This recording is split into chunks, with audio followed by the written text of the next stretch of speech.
Is it worth taking a hit this week? And if so, how much? I'm going to talk through who I think are still pickable assets, even though they've got a single game week. I'm going to talk about the best defenders, the best differential, and I've got a free hit team to talk through at the end. Quite a lot to go through here. These are my thoughts going into game week 37. We're going to start off then on the subject of taking hits, and I've tried to come up with some scenarios where you should probably take one and then probably when you should avoid them. It's really hard to speak for everyone though, because everyone's got a different rank, everyone's got a different team, everyone's got different goals for the season, whether they're trying to make up ground or just protect or whatever. So it's really hard to give like a one size fits all strategy on whether a hit is worth it. But I thought what I'd do is put together some general principles, some general rules for when it might be worth taking one and when it's obviously best to avoid. I think when it comes to actually taking hits, I think ultimately it boils down to, do you believe the move you want to make will be worth more than 4 points? Because obviously every hit you take is 4 points. It keeps adding up, 4, 8, 12, 16, so on. So the move that you're making, or multiple moves in it together that combine to make the hit, they have to be worth 4 or more points than the team that you're leaving behind. I think also, there could be a scenario where the hit also allows you to make multiple other moves that benefit your team. Of course, combining to equal 4 or more points benefit in that game week. I think also if there is a supreme best captain option, you don't currently own them and want to get them in, and the only way you can do that is via a hit. Like for example, you don't own Erling Haaland currently, and in order to bring him in, you need to take a hit. I would say game week 37, when he's got a decent double game week, chasing the Premier League title off the back of 4 goals. Prime time to take a hit to bring him in my mind.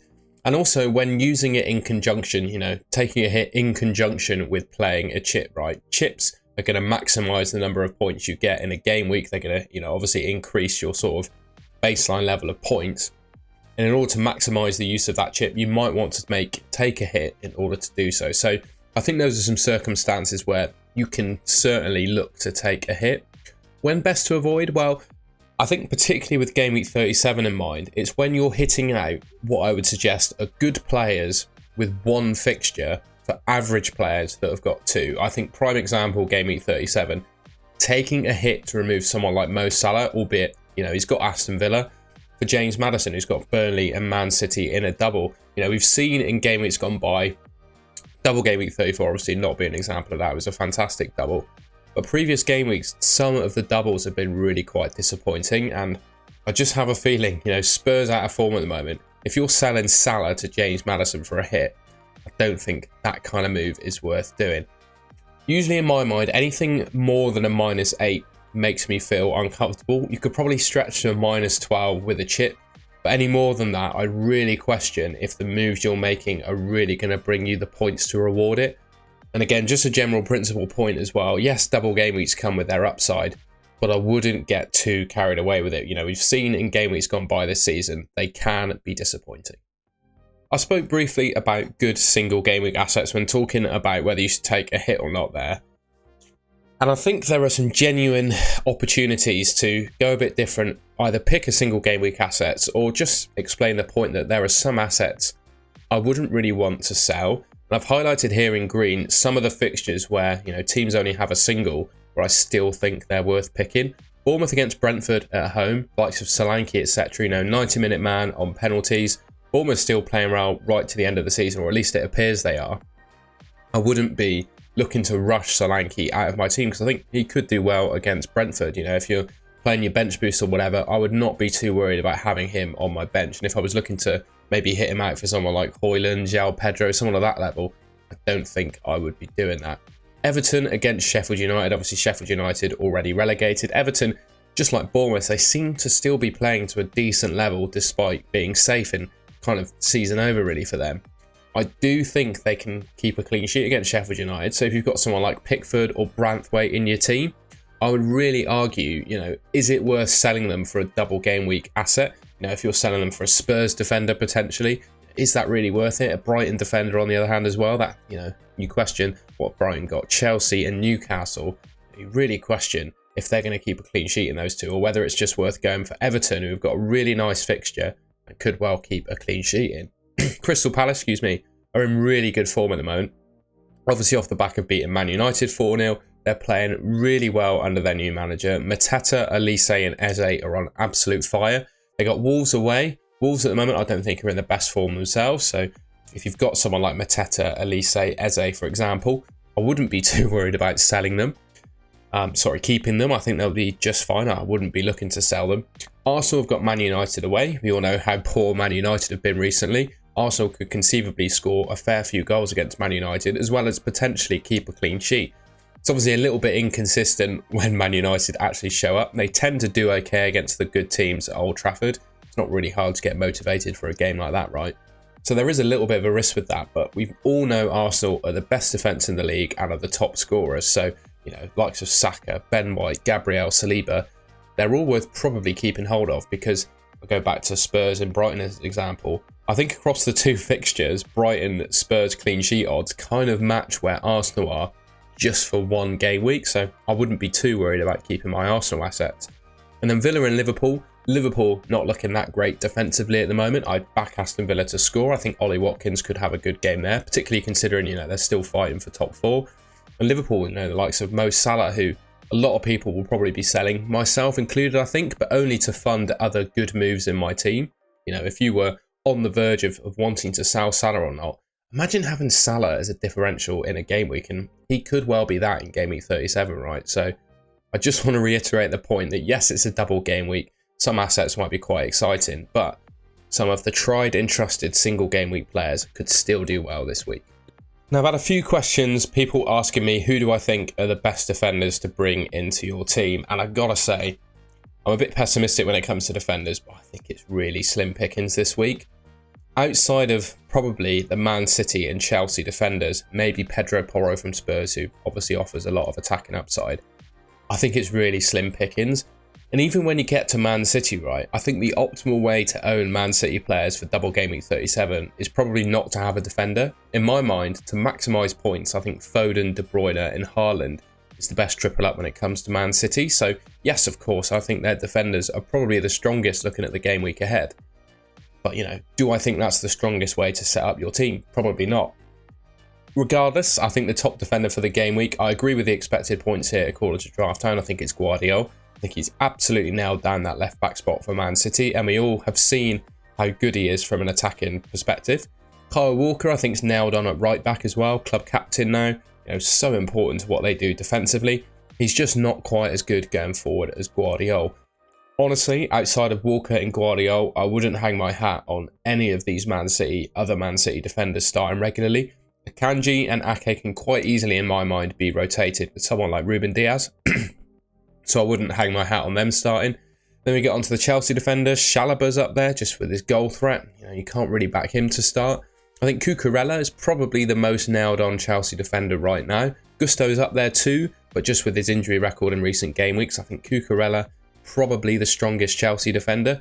I think Nottingham Forest and Brighton, they're in really good form at the moment, Chelsea. They could conceivably keep a clean sheet in one of those games. Cucurella, we all know he's pretty decent going forward, right? Pedro Porro could keep a clean sheet against Burnley. Could. Probably don't think he will. And then Man City at home is their second fixture, which, got to admit, is kind of a throwaway game, I think, for Spurs. Or, in my mind, is because, you know, I don't think there's a conspiracy that they won't want to win it, etc. They'll be going to win it, but Man City are just so good right now. I don't think Spurs have a chance considering the form that they're in. So, you know, Pedro Porro, I basically see him as a single game week player this week. Newcastle, Hall, Burn, Livramento, Kraft. I think Dan Burn is the only one you can hang your hat on to definitely play. You know, Hall, Livramento, Trippier coming back potentially. You know, his minutes might be managed as well, but they, you know, they'll be competing for the same spot as Trippier, so I don't think any of them are nailed. I don't think you can pick Kraft. And the rest of them, I'm just not too sure about. You can see towards the bottom on the right-hand side there, you've got Ben White and Tarkowski, who have only got a single game week, but obviously Arsenal being the best defence in the league, as I said, and Tarkowski has Sheffield United at home. So I think these two guys, or these two teams, Everton defenders and Arsenal defenders, can genuinely compete with most of the other double game week defenders, because outside of probably Man City and Chelsea, the quality of fixtures and defences amongst this double are pretty poor. Like, look at Newcastle as well. Brighton at home, Man United away. those two teams could conceivably score in both games against Newcastle, and then they don't keep a single clean sheet, right? So just bear that in mind when picking your defenders. Just a little bit more defender talk, and I just wanted to talk through the clean sheet odds. You can see this in more detail in my ultimate guide video, but yeah, just picked off the clean sheet odds according to Drafthound, and you can see what they've done is kindly added together the combined odds and ranked them. And you can see there, Arsenal and Everton are amongst the top teams despite only having a single game week, right? Man City are the top defence for clean sheet odds, 45% in their first fixture, 34% in their second, 40% to keep a clean sheet against Burnley and Tottenham, and then only 14% against Man City. Newcastle 31-21, Everton 44, and then Arsenal 36, Chelsea 27-22. Usually, any teams below 30% to keep a clean sheet, I don't hang my hat on really to happen. I think Arsenal and below, I'd be surprised if any of those teams managed a clean sheet in Game Week 37. Those for the double, those for the single, I don't think it matters. I think they've all got tough fixtures where the opposition could probably score.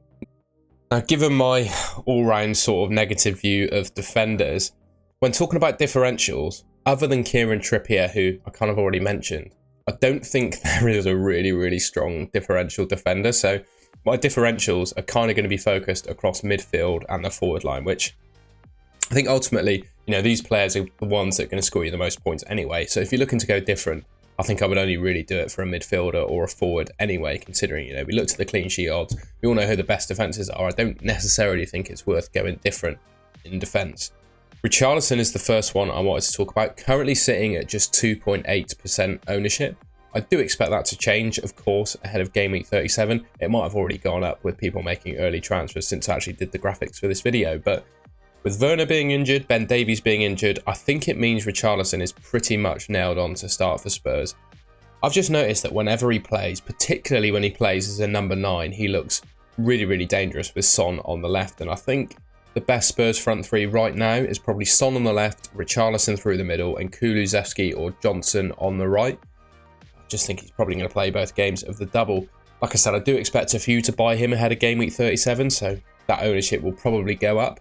But I do expect him to still be probably under 10% come Game Week 37. And for me, that makes him a decent differential. And we all remember back to when he was playing number 9 for Spurs when Son was away at the Asia Cup. He was in great form then, and it looks, to be honest, like he's in that kind of form again. Came on against Liverpool, played, 28 minutes and got 2 attacking returns in that time. Who knows what he can do with a double game week ahead of him. A couple more differentials, both Chelsea players.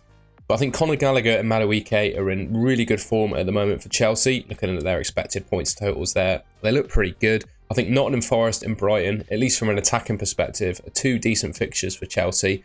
The 2 of them are in good form, and I think certainly Gallagher will definitely play both games. Madueke, question marks, I guess, on whether he plays both games of the double. But considering how many injuries and how many players out of form Chelsea have in those kind of positions at the moment, probably hang your hat on. No, I won't go quite that far, but I do predict Madueke to start both games of the double. Both these guys, 1.4% ownership for Gallagher, 0.7% for Madueke. They are uber differential. I think they could do quite well. I think Nicholas Jackson is probably on the verge of not being a differential now. 13.7% ownership. He's in good form, and I think quite a fair few players will probably buy him ahead of Game Week 37. Whether he's a differential or not, I don't really know if it counts, but I just wanted to talk about him. He's in really good form. Chelsea seems to have picked up form as well. He's probably going to start every game for Chelsea in my mind. And he's similar to Darwin Núñez in that he'll hit very short purple patches in my mind throughout the season. And if you catch him when he is in a purple patch, I think your quid's in. And right now, I think the guy's in one of those purple patches. So I think if you're looking, not necessarily for a differential as such, but there are obviously players that are not going to go anywhere near him, right? I think he could be a good option, depending on who the other players in your mini league, if you're chasing that, have. I did also want to talk about Callum Wilson. Now, proceed with caution about him because I have seen on Twitter that he might be out for Game Week 37, or at least one of the fixtures of it. So keep an eye on Twitter and Eddie Howe's press conferences to find out for definite. So what I am saying is proceed with caution on him. 2.8% ownership for a player that scored a goal for every start he's made. I think when he plays, he usually plays as the number 9, pushing Isak slightly more out wide, which in my mind would give him more chances of scoring. I would have previously said that he takes pens over Isak, which he did, I think Wilson, at the weekend in game week 36, he gave the penalty away to Isak in order to, propel him up the golden boot rankings. But Isak missed it. So I would really question, who is going to take that next penalty for Newcastle. I don't think Wilson's generosity will stretch quite that far again if he gets another pen. So you could argue that he's the pen taker still while both players are on the pitch. But of course, he is a big injury risk anyway, and he might already have one. Now, I must say, one of these players fills me with a bit more excitement than the other. João Pedro is probably a little bit more exciting for me than Højlund. Takes penalties for Brighton. I just love players that take penalties. And he's up against two teams that I would say are not massively defensively resolute. I could definitely see Brighton scoring in both fixtures, right? Chelsea, yes, they're in good form at the moment, but they do concede goals. And Newcastle, for expected goals conceded, have one of the worst teams in the league. And then look a bit beyond that, game week 38, he's got Man United. And I've got to think that Brighton are playing right until the end of the season just to try and get themselves up the league as much as possible. So, the Brighton penalty taker, he's going to probably play both games up front. 5.2 million. He's a really good option at only 6% ownership. I'd say Højlund is definitely less exciting, but he is a proven Premier League goal scorer.